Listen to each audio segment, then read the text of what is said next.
कुस्तीत कोणी कुणालाही पाडू द्या. पैलवान समीर शेख हा महाराष्ट्रातला कुस्ती क्षेत्रातला एक वेगवान कुस्तीपटू अशी आपल्या नावाला एक वेगळी ओळख निर्माण करताना दिसत आहे. 2018 पंजाबचा पैलवान गोरागोंडा देखील कुस्तीला जास्त ताकदीला जास्त, पण समीर शेख हा हनुमानाकडेला प्रॅक्टिस करणारा पुण्याच्या वातावरणामध्ये त्यानं इथं अनेक वर्ष प्रॅक्टिस केलेली आहे. होम पिच आहे त्याच्यासाठी.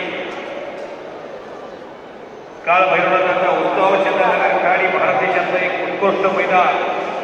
त्या मैदानामध्ये एक उत्कृष्ट